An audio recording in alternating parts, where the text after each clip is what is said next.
చిలకలూరిపేట పట్టణం నరసరావుపేటలో ఎన్టీఆర్ కాలనీలో వెంచేసి ఉన్న షిరిడి సాయినాథుని మందిరం నందు కార్తీక సోమవార పర్వదినాన్ని పురస్కరించుకుని దేవాలయ ప్రాంగణంలో ఉన్న భవానీ శంకర్ స్వామి ప్రత్యేక పూజలు అభిషేకాలు నిర్వహించారు.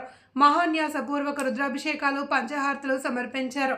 ఈ సందర్భంగా ఆలయ కమిటీ చైర్మన్ చల్లా విజయ్ కుమార్ మాట్లాడుతూ కార్తీక సోమవారాన్ని పురస్కరించుకుని దేవాలయంలోని భవానీ శంకర్ స్వామి వారికి ప్రత్యేక పూజలు అభిషేకాలు నిర్వహించినట్లు తెలిపారు. కార్యక్రమాన్ని వేద పండితులు రామడుగు పవన్ కుమార్ శాస్త్రి వేద మంత్రుల నడుమ కార్యక్రమాన్ని నిర్వహించారు. పూజా కార్యక్రమాల్లో చల్లా విజయ్ కుమార్, విజయలక్ష్మి దంపతులు, శ్రీనివాసరావు, కొత్తమ్మ శ్రీనివాసరావు భక్తులు పెద్ద సంఖ్యలో పాల్గొన్నారు.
नमो भवाय इंद्राय नमः श्रीगणेशाय नमः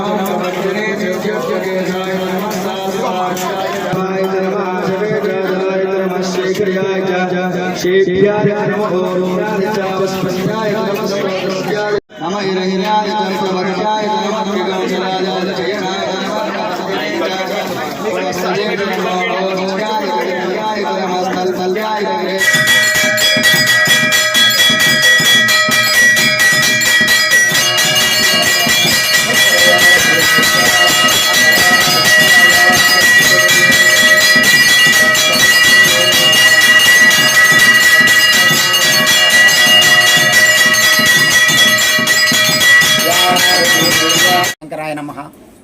ఓం నమో సద్గురు షిరిడి సాయినాథాయ నమః. చిలకలూరిపేట పట్టణంలోని నర్సరావుపేట రోడ్డులో గల శ్రీ సాయినగర్లో వేంచేసి ఉన్నటువంటి శ్రీ షిరిడి సాయినాథుని మందిరంలో ఉన్న భవానీ శంకర స్వామివారికి కార్తీక మాస సందర్భముగా బుధవారం నాడు మొదటి రోజు కార్తీక స్వామివారికి జరిగినది పూజాది కార్యక్రమాలు. ఈరోజు మొదటి సోమవారం. ఈరోజు కూడా స్వామివారికి పంచామృతములతోటి స్వామివారికి అభిషేక కార్యక్రమం జరిగింది. అదేవిధంగా రేపు శనివారం 1వ తారీఖున కార్తీక మాస శుక్ల ఏకాదశి. ఆ రోజు కూడా ఉదయం 8 గంటలకు ఇదే విధంగా స్వామివారికి పంచామృతాలతోటి భక్తుల యొక్క స్వహస్తాలతో అభిషేక కార్యక్రమం నిర్వహించడం జరుగుతుంది. తర్వాత ధర్మిల సోమవారం 1వ తారీఖు అయింది. ఆ రోజున మళ్ళా కార్యక్రమం జరుగుతుంది స్వామివారికి. 3వ తారీఖు 2వ సోమవారం కార్తీక సోమవారం సందర్భంగా ఆ రోజు కూడా ఉదయం 8 గంటల నుంచి ఇదే విధంగా భక్తులు స్వయంగా స్వామివారికి అభిషేక కార్యక్రమాలు నిర్వహించుకోవచ్చు. అదేవిధంగా 5వ తారీఖు బుధవారం కార్తీక పౌర్ణమి ఉదయం పూట స్వామివారికి ఇట్లా అభిషేక కార్యక్రమం, సాయంకాలం దీపోత్సవ కార్యక్రమాలు నిర్వహించుకోవడానికి అవకాశం ఉన్నది. అదేవిధంగా 10వ తారీఖు కార్తీక 3వ సోమవారం.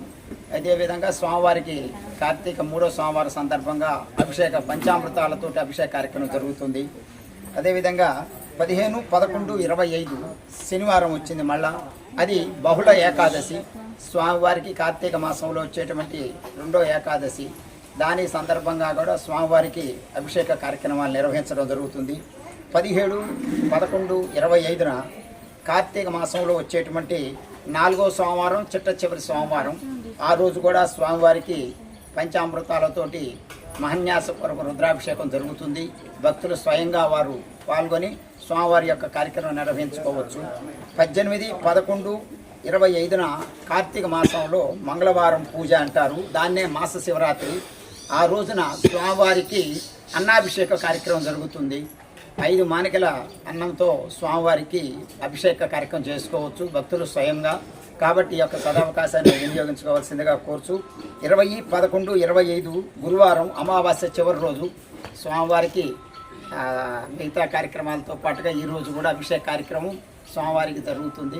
కాబట్టి భక్తులందరూ కూడా ఈ కార్యక్రమాలకు హాజరై స్వయంగా స్వామివారి యొక్క సేవకు పాత్ర కావాల్సిందిగాను, ఆయన అభిషేక కార్యక్రమంలో నిర్మగ్నులై స్వామివారి యొక్క అనుగ్రహము, కృపా కటాక్షములు పొందాలని, తద్వారా స్వామివారి యొక్క అనుగ్రహంతో పాటుగా అష్టైశ్వర్యాలు, ఆయురారోగ్యాలు కలగాలని మనస్ఫూర్తిగా కోరుకుంటూ, సర్వే జనా సుఖినో భవంతు, లోకా సమస్త సుఖినో భవంతు, సన్మంగళాని భవంతు.